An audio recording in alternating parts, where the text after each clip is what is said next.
귀한 찬양 감사합니다. 자, 오늘 주신 요절 말씀, 이번 달 요절 말씀 한번 내어볼게요. 히브리서 4장 15절이지요. 우리에게 있는 대제사장은 우리의 연약함을 동정하지 못하시리가 아니요 모든 내 의뢰와 똑같이 시험을 받으시니로되 죄는 없으시니라. 자, 외우시죠? 이제는 뭐 그쵸? 예.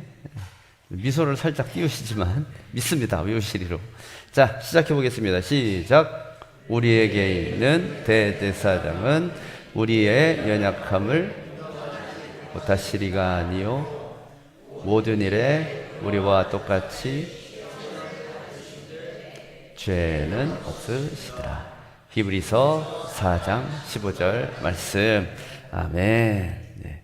여러분 요절 많이 외우면 치매 예방됩니다. 네. 주님의 말씀의 지혜도 함께 임합니다. 자, 오늘 예배 임하신 여러분들 가운데 하나님의 은혜와 평강이 충만하시기를 축복합니다. 자, 이렇게 인사해 봅시다. 둘씩 짝 씌우시고 한 분이 어느 교회 다니세요? 그러면 반대쪽에 있는 분은 조천교회 다닙니다. 그러면 또 한 분이 좋은 교회 다니시네요. 자, 시작.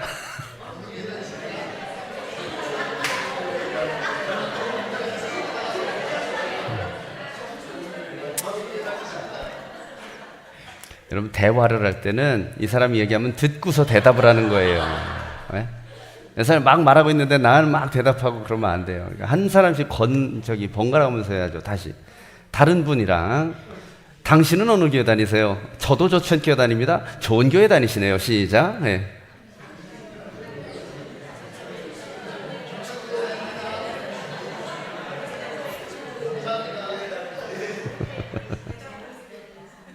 네. 자, 여러분 좋은 교회 다니시네요. 네. 여러분 좋은 교회가 왜 좋은 교회죠? 좋은 교회가 좋은 이유는 하나님이 좋아서 좋은 교회고요. 그 다음에 하나님을 섬기는 사람들이 좋은 사람들이면 또 좋은 교회가 됩니다. 자, 여러분 다 좋은 교회 다니시고 좋은 교회 섬기시기를 축복합니다. 자, 오늘 우리 베드로전서가 어떤 책인지 함께 이제 살펴볼 겁니다. 여러분 보통 이제 사람들을 격려할 때 힘내 그러잖아요. 그러면 여러분 그런 격려 받아보셨을 거예요. 힘내. 그러면 힘내. 그러면 힘이 나요, 안 나요? 아, 그죠. 예, 나기도 하고 안 나기도 합니다. 예. 이게 힘내 그런다고 반드시 힘이 나리라는 보장이 있지는 않아요. 그런데 어떤 경우는 정말 단순한 그 힘내라는 그 한마디가 크게 힘이 될 때도 있어요. 간혹. 그죠? 뭐 굳이 말로 하지 않아도 누가 와서 어깨를 툭툭 두들겨주고 간다든지 뭐 아니면은 뭐 같이 뭐 울어준다든지 뭐 그런 일로도 충분히 격려받고 큰 힘이 되고 위로가 되기도 합니다. 자, 직접 만나지 못하는 경우는 또 어떠냐? 뭐 메모나 편지나 이런 거를 통해서도 격려를 받기도 하지요. 자, 이 베드로전서가 어떤 책이냐면 그 격려의 편지입니다. 힘내라는 그런 얘기예요.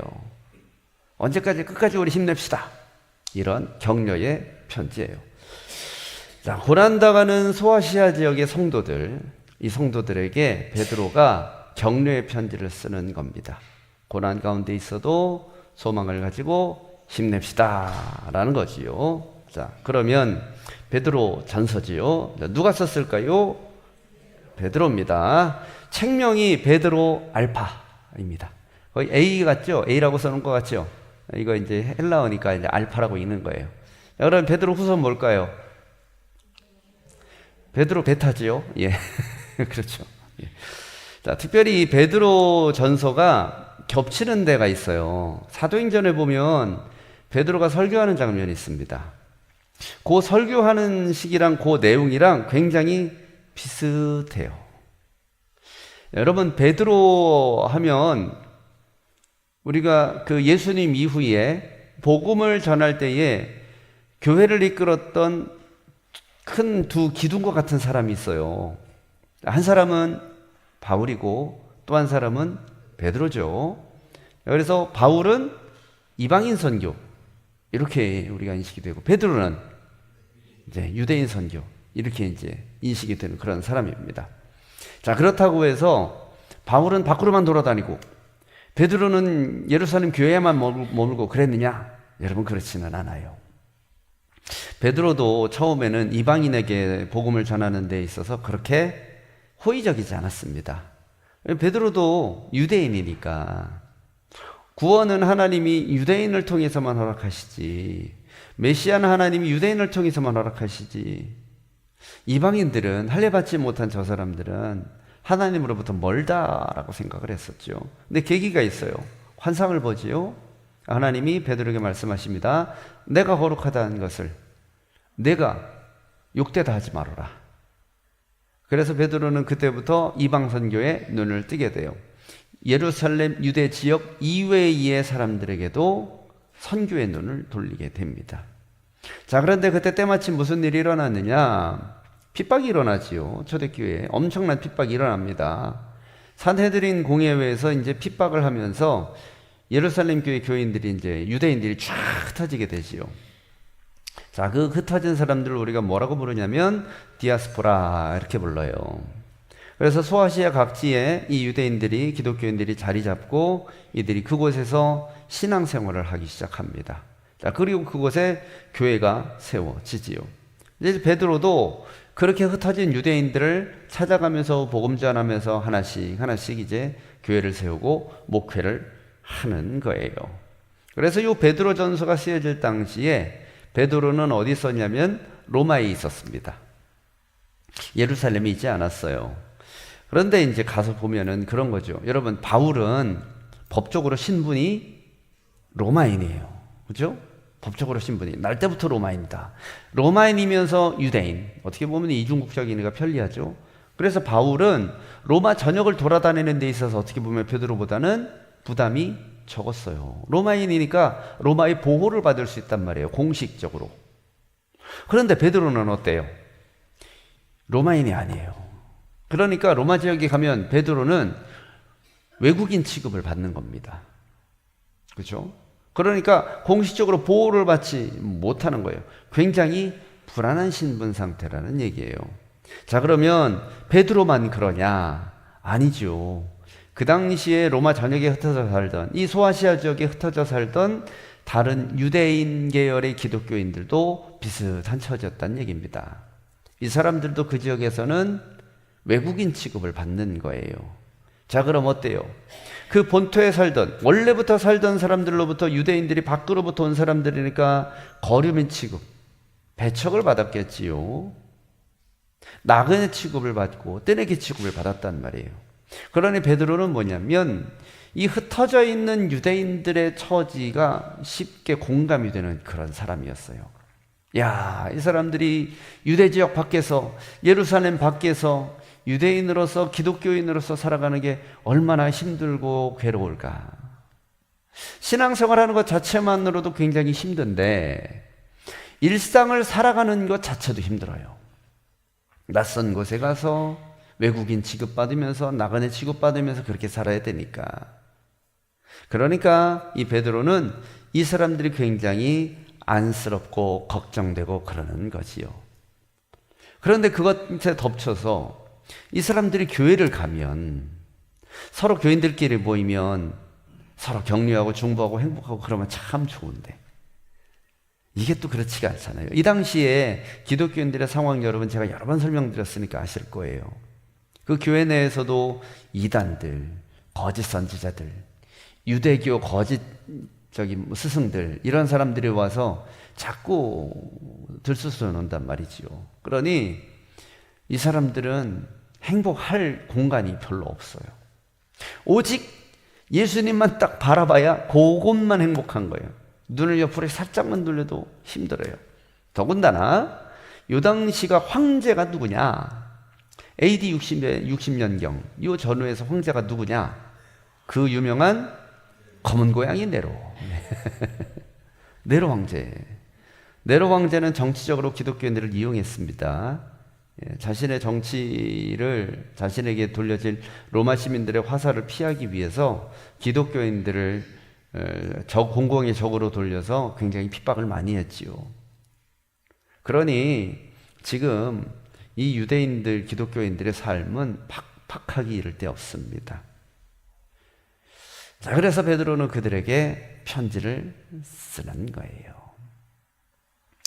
자, 참고로 이 베드로는 사마리아, 요빠, 가이사랴, 안디옥 이런 데서 복음을 전했다고 그래요. 그러면서 주로 이제 디아스포라 유대인들을 상대로, 기독교인들을 상대로 이제 복음을 전했고, AD 68년에 이 사람이 네로 박해 때 로마에서 잡혀서 이제 순교를 합니다.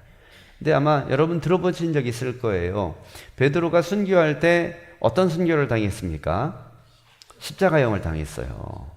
근데 이제 전승에 의하면, 성경엔 나오지 않지만 전승에 의하면 베드로가 그랬다고 그래요. 나는 감히 예수님하고 똑같은 자세로는 죽지 못한다.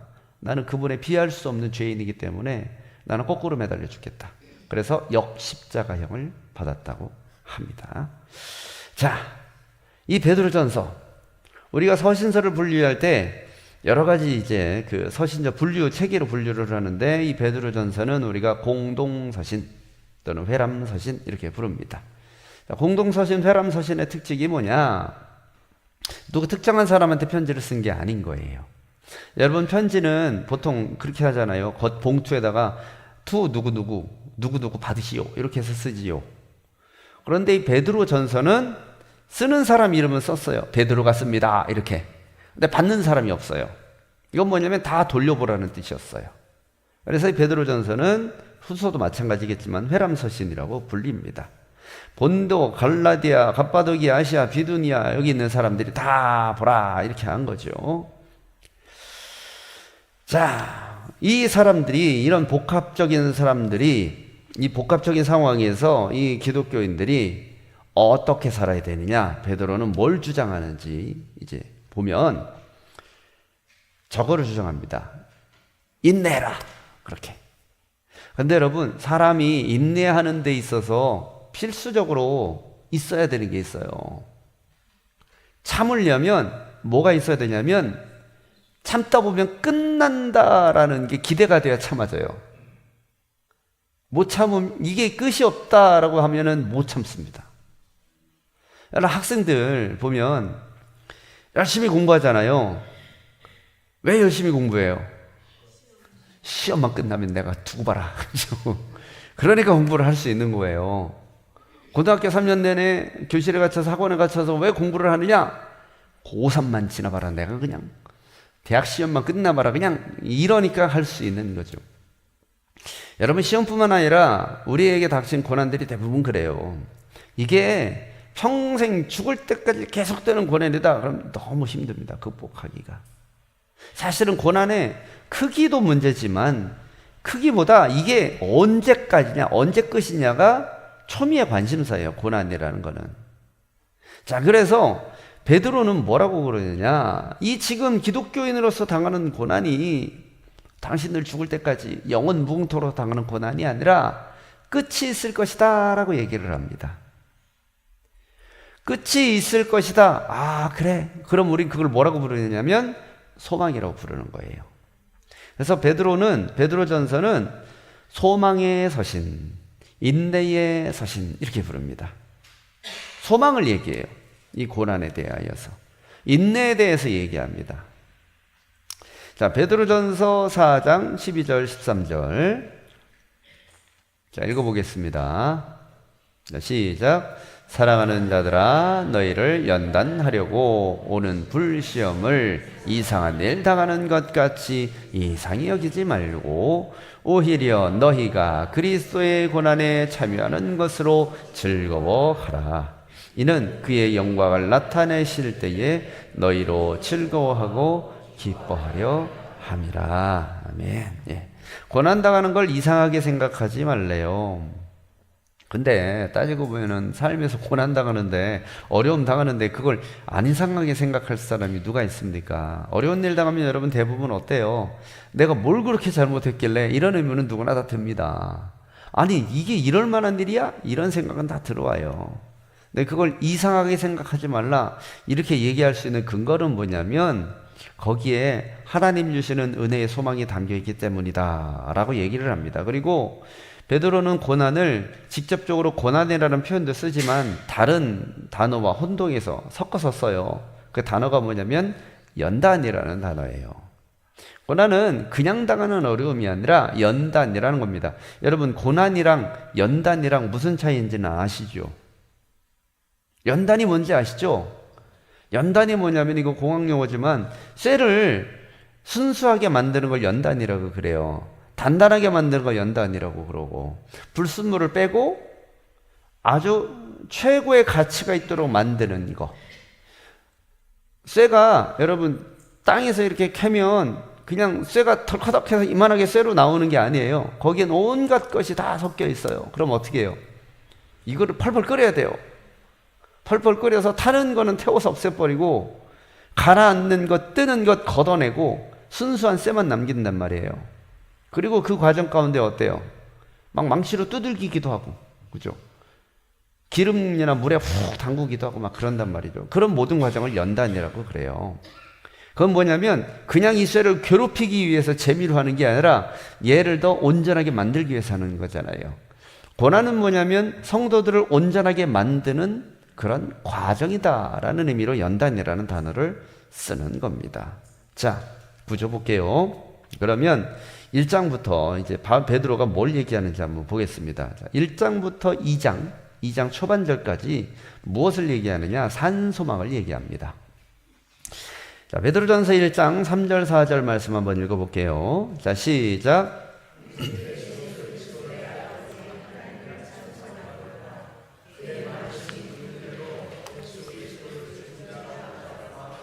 부활하게 하심으로 말미암아 우리를 거듭나게 하사 산소망 있게 하시며 썩지 않고 더럽지 않고 쇠하지 아니하는 유업을 입게 하시나니 곧 너희를 위하여 하늘에 간직하시는 것이라.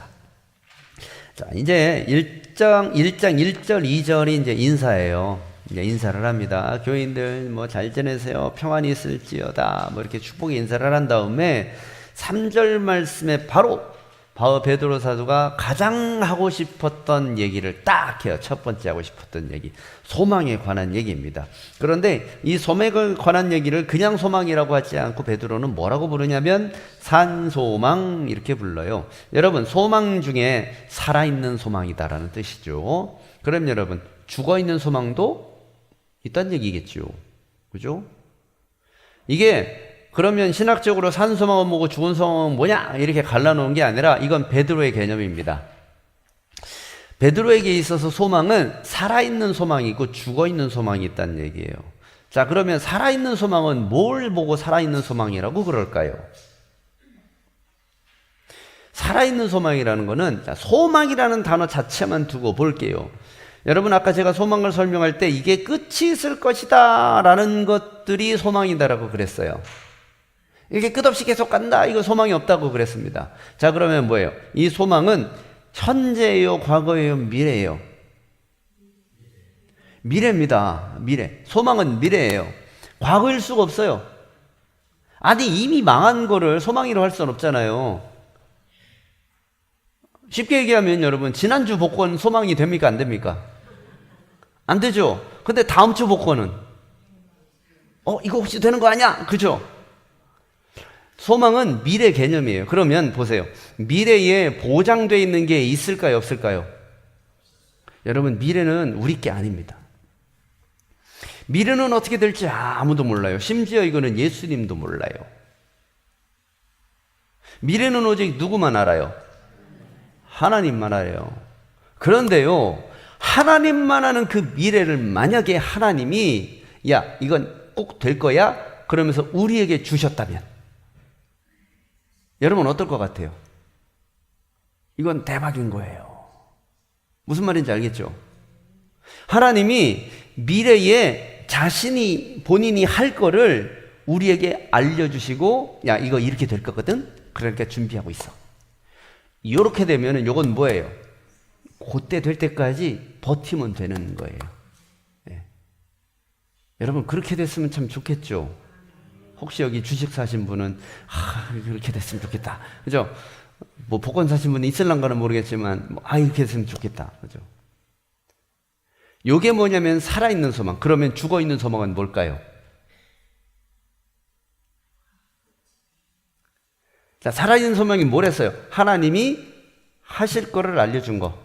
그럼 죽어있는 소망은? 모르는 거. 그죠? 모르는 거예요. 아까 예를 들었던 복권. 그건 산 거예요? 죽은 거예요?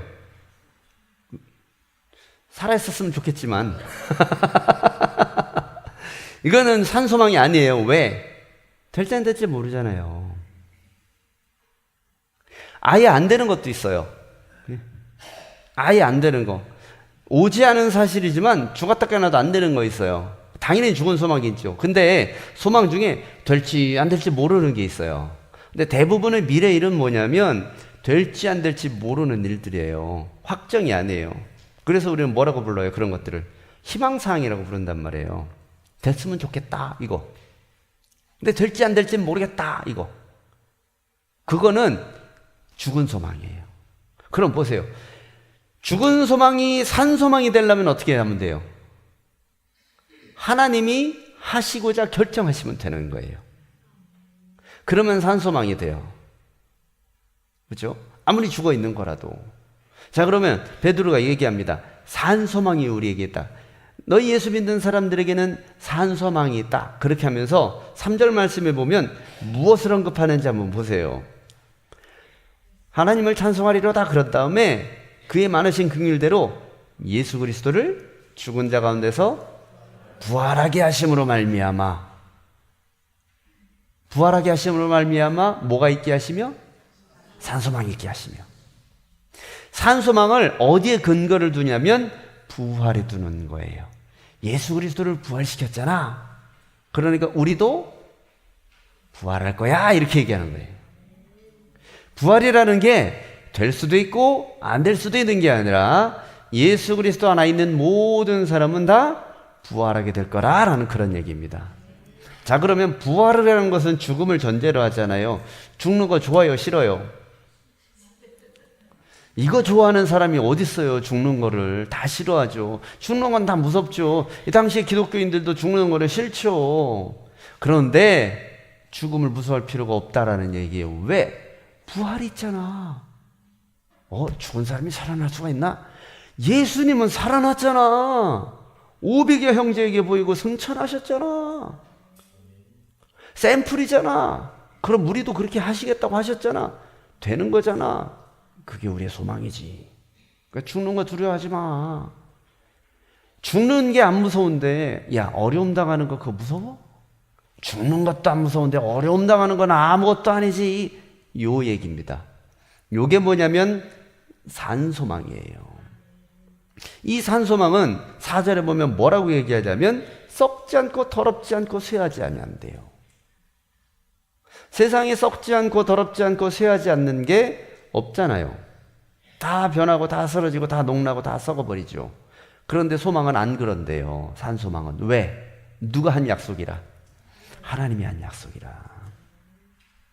아무리 철석같이 약속을 했어도 내가 죽으면 그 약속은 아무 의미가 없어요. 그러니까 여러분 유언장이라는 거 공증을 받아놓는 거죠. 죽기 전에. 사람이 죽으면 사람이 한 말이 아무 의미가 없어지니까. 그런데 하나님은 변치 않으시고 죽지 않으시는 분. 그분이 하신 약속은, 그분이 한 얘기는 없어질 리도 없고 변할 리도 없고 사라질 리도 없는 거예요. 그러니까 하나님이 부활하시겠다, 부활시켜주겠다라고 얘기한 거는 이거는 산소망이 될 수 있는 거죠.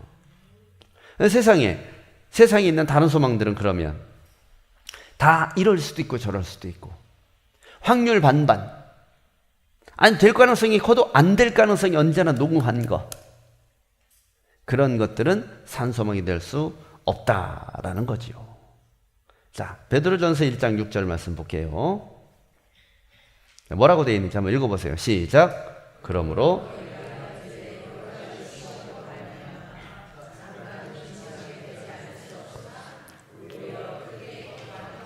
네. 그래서 산소망이 있는 사람들은 이렇게 된다는 얘기예요. 시험이 달려오면, 고난이 닥쳐오면, 어려움이 닥쳐오면 고민이 되죠. 몸이 아프면 고민이 되죠. 재정의 위기가 오면 고민이 돼요. 관계 위기가 오면, 삶의 위기가 오면, 직장의 위기가 오면 고민이 돼요. 자녀 문제, 가족 문제, 부모님 문제 다 고민이 돼요. 고민이 안 될 수는 없어요. 그런데 그거는 잠깐 할 수 있는 고민이라는 거예요. 왜? 우리에겐 부활이 있으니까. 그 뜻입니다. 핍박을 당해도 내려가 죽인다고 해도 고민은 돼요. 어머나 나를 죽인다네. 그러나 그게 기독교인들을 잡아먹을 수는 없다. 왜? 부활의 소망이 있는 사람들이니까. 그러니까 여러분 어때요? 이 말씀을 그대로 믿고 따르는 사람들은 어때요?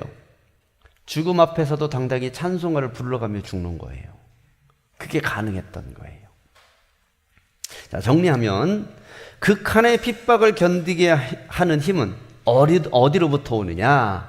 바로 예수 그리스도의 부활을 근거로 하나님께서 우리에게 주시는 산소망으로부터 오는 겁니다. 여러분 이거는 막연한 긍정적인 생각이 아니에요. 잘 될 거야.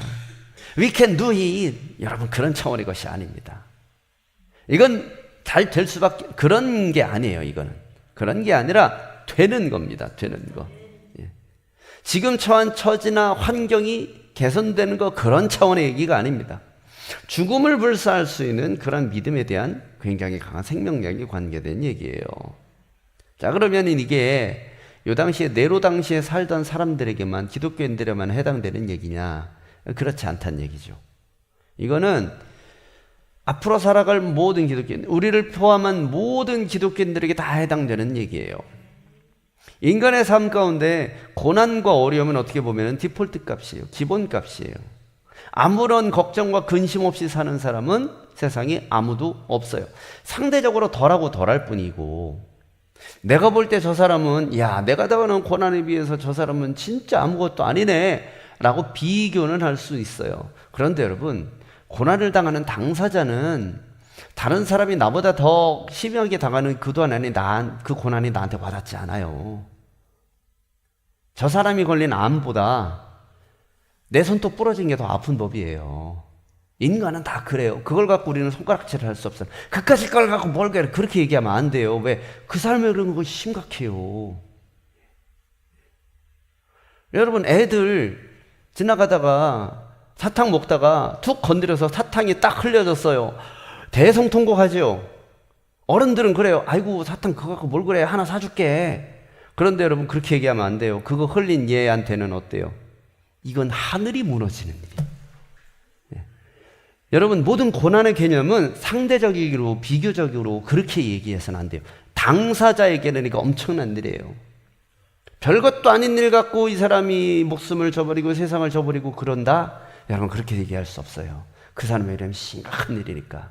그런데 여러분 그 어떤 고난이든지 어떤 어려움이든지 그걸 극복하게 하는 힘은 어디서 오냐면 예수 그리스도의 부활을 통한 산소망으로부터 와요. 그게 없으면 작은 고난에도 흔들리고 넘어지고 자빠지는 게 인간입니다. 반대로 얘기하면 이 산소망이 있는 사람은 아무리 큰 고난이 와도 버텨요. 여러분 그러면 이 산소망 여러분 필요합니까? 안 필요합니까? 이거는 옵션이 아니라 필수예요.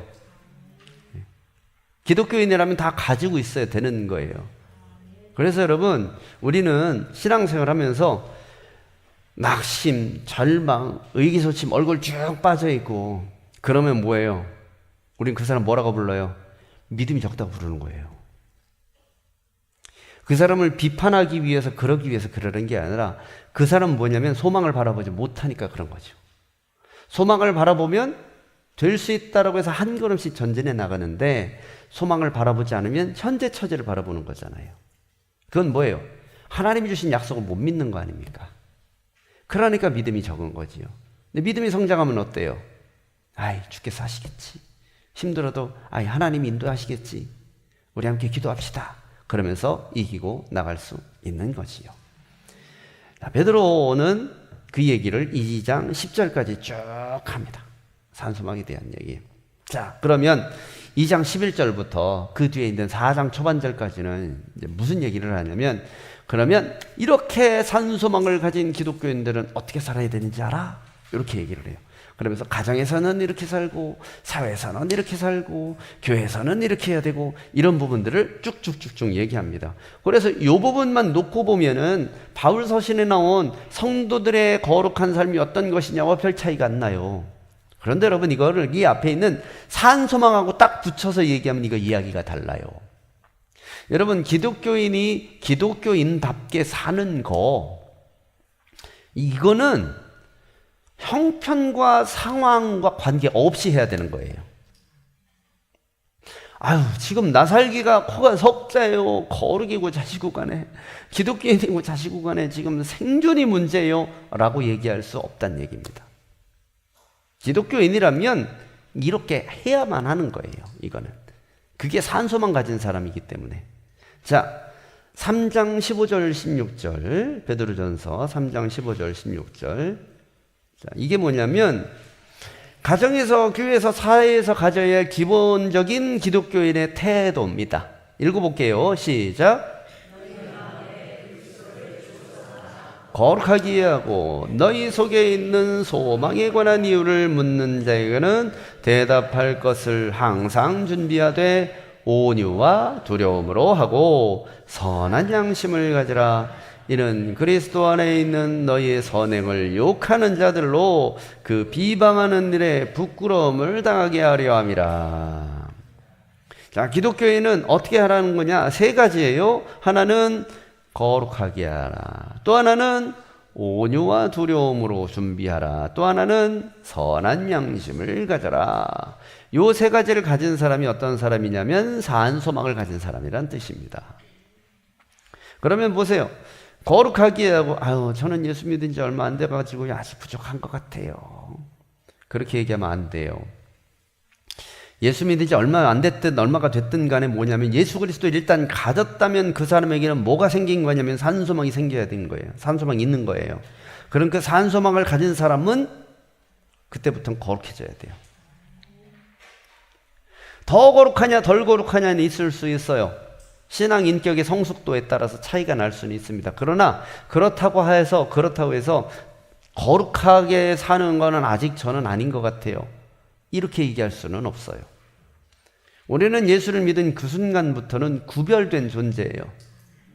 인격이 성숙하지 않으면 구별이 잘 안 갈 수도 있어요. 여전히 시장 가서 콩나물값 500원 깎고 싸우고 있고 그럴 수도 있어요. 운전하다가 승질 낼 수도 있고 그럴 수 있어요.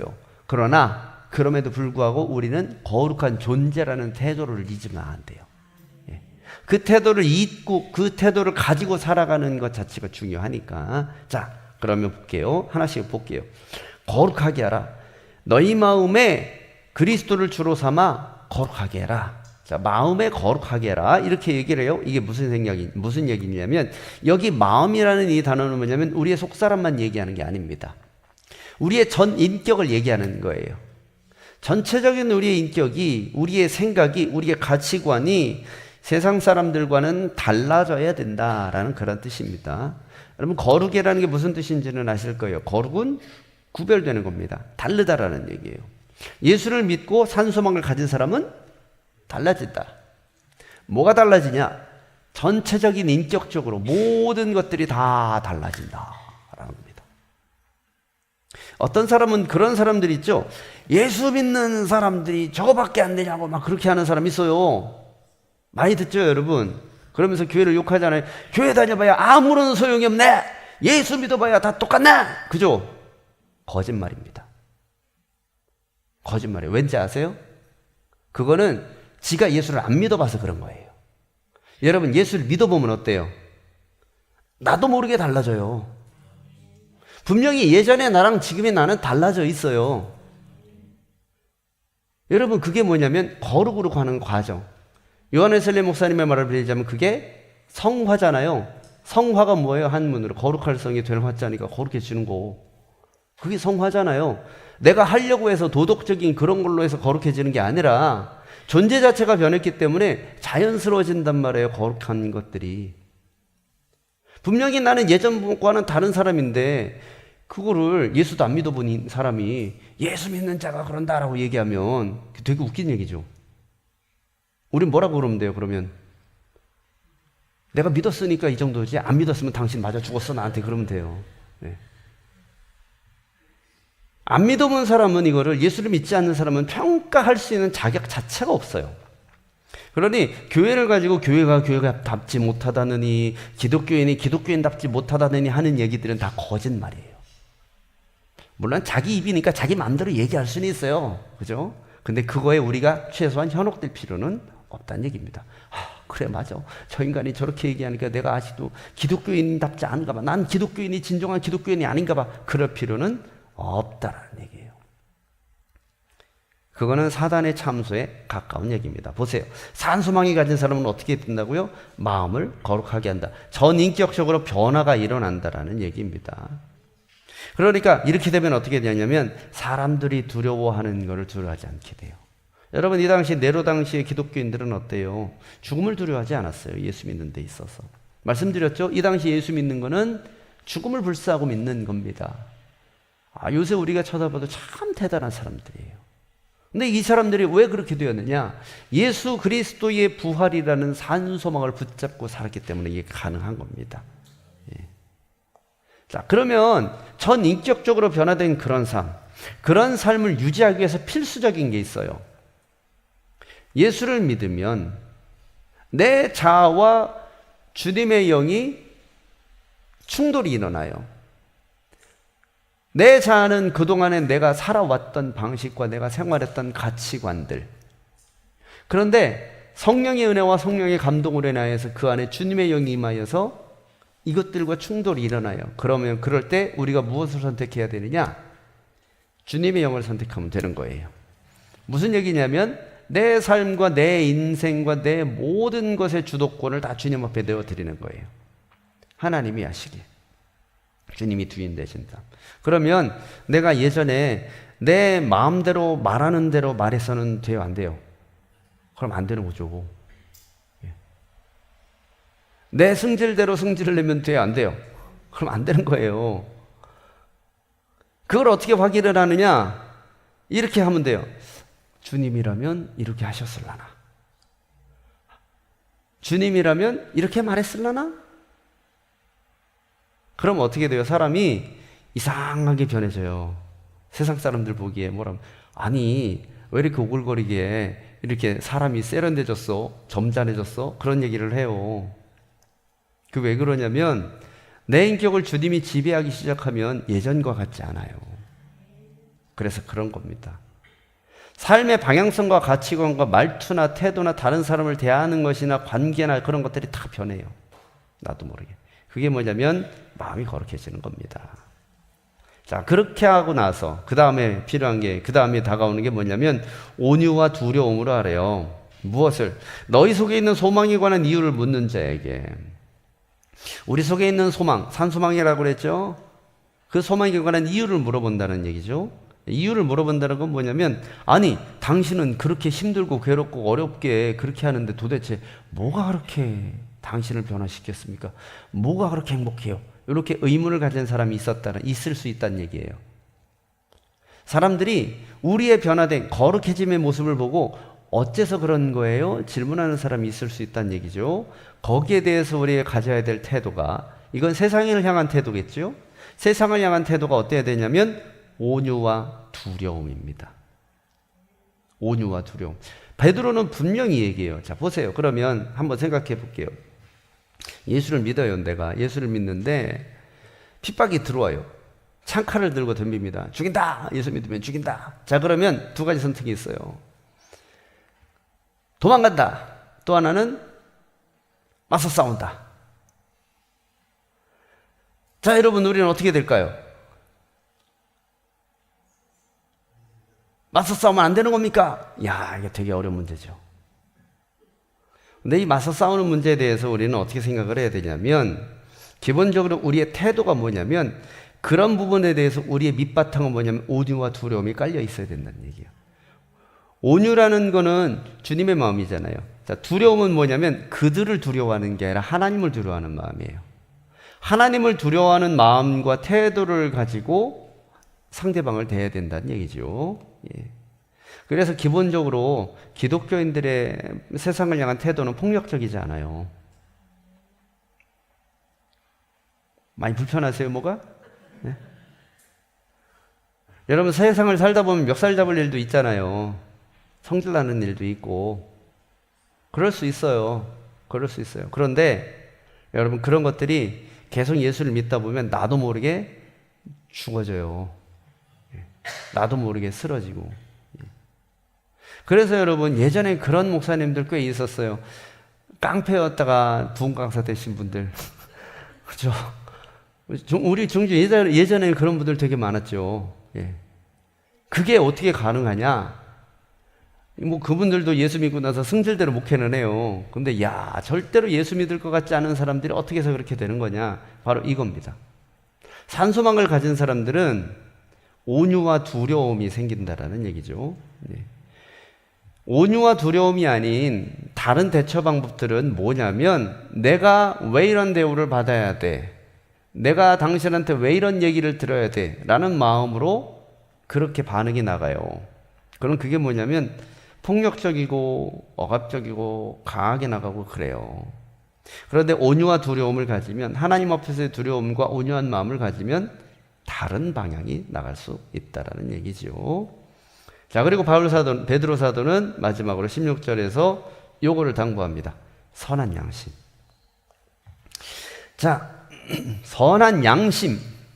무슨 뜻일까요? 양심이 선하다. 우리 그런 말 종종 씁니다. 저 인간은 양심이 없어. 이게 무슨 뜻입니까? 양심이 없다는 말. 기본적으로 저 사람은 양심이 없다. 이건 뭐냐면 옳고 그름을 잘 분간하지 못한다라는 의미가 그런 의미로 우리가 많이 씁니다. 자, 그러면 옳고 그름을 분간하는 기준이 있을 거 아니에요. 사람마다 그 기준에서 벗어나면 경종이 울려지죠. 그걸 우리는 기본적으로 양심이라고 불러요. 그런데 저렇게 하면 누가 봐도 안 되는 건데 자연스럽게 하는 사람이 있어요. 그 사람 기준이 어떤 거예요? 나쁜 쪽으로 치우쳐져 있는 거죠. 자, 그 양심은 선한 양심이에요? 안 선한 양심이에요? 그게 안 선한 양심이에요. 그럼 선한 양심은 뭐예요? 선 쪽으로 치우쳐져 있는 거예요. 최대한 죄된 것, 나쁜 것, 악한 것들을 걸러낼 수 있는 그러한 기준을 가진 거라는 얘기죠. 자, 그러면 우리가 그 기준을 어디로 세워야 되느냐? 이게 진짜 어렵죠. 세상은 어떠냐면 세상의 기준은 대부분 도덕이랑 법이 기준이에요. 그죠? 도덕이랑 법. 그래서 여러분, 법에 저촉되지 않으면 괜찮아요. 근데 혹시 그런 거 보셨어요? 법으로는 안 걸리는데, 야, 어떻게 법이 이러냐? 이게 나라냐? 그런 거. 왜 종종 보시죠? 우리 살아가다 보면 종종 그런 거 있잖아요. 그런 거 재판하다 보면은, 왜 누가 봐도 저 인간이 범인인데 판사가 증거가 불충분합니다. 그래서 풀어놓는 경우 있죠? 여러분, 이게 세상의 기준의 맹점이에요. 그러면 여기 베드로가 말하는 그 양심의 기준은 세상적인 기준일까요? 아닌 거죠. 세상에서는 증거 불충분, 무죄 이렇게 해도, 세상에서는 이 정도 가지고는 죄라고 볼 수 없지요 라고 해도, 이 선한 양심의 기준은 어디냐? 하나님인 거예요. 선한 양심을 가지라. 이건 뭐냐면 하나님에게 판단하기에 선한지 악한지를 분별해라는 얘기예요. 세상 모두가 그 정도는 괜찮지 않어? 라고 얘기를 해도 하나님 보시기에 야, 그럼 안 되잖아. 그럼 안 된다는 얘기입니다. 그런 기준을 가지라는 얘기예요. 그러면 그런 기준을 가진 사람은 어떻게 살까요? 일반적으로 법과 도덕률에 기준한 사람들이 보기에는 굉장히 높은 차원의 도덕성을 가진 사람들이 되는 거예요. 무슨 말인지 알겠죠? 그래서 어때요? 예수 믿는 사람들, 기독교인들은 도덕성이 높았으면 좋겠지만 안 그런 것들도 많아서 말하기가 그런 거잖아요, 지금. 그죠? 예. 그래서 진정한 기독교인들은 뭐냐면 도덕성이 높아요. 예수 그리스도의 부활에 대한 소망을 가지고, 산소망을 가지고 사는 사람들은 뭐냐면 도덕성이 높아요. 누가 보든 안 보든 그게 문제가 아닌 거예요. 하나님 보시기에 코람데오, 그런 태도를 갖고 사는 거지요. 예. 이게 하나님 보시기에 맞는가? 하나님 보시기에 기쁜가? 예.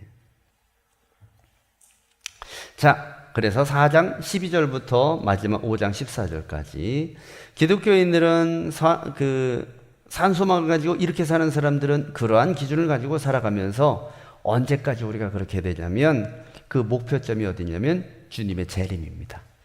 예수 그리스도께서 다시 오실 때까지. 자, 베드로전서 4장 12절 13절 읽어보겠습니다. 자, 시작.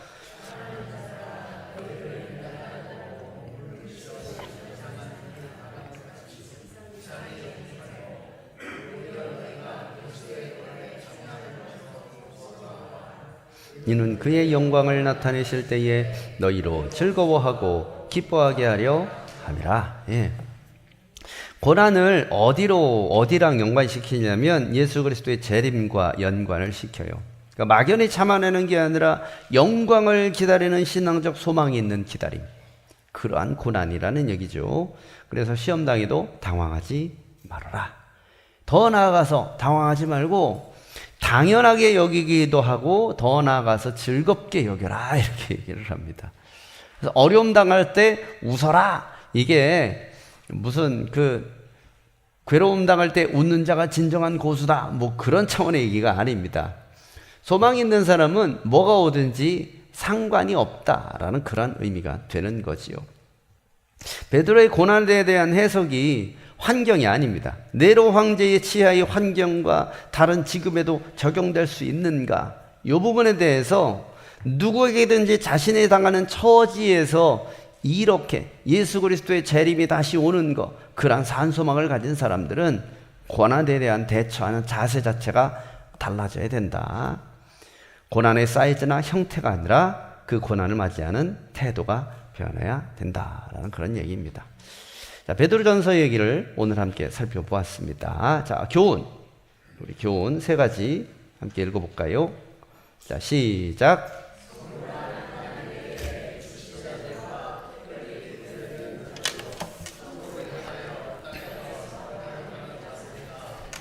자, 두 번째 시작. 자, 세 번째 시작. 네.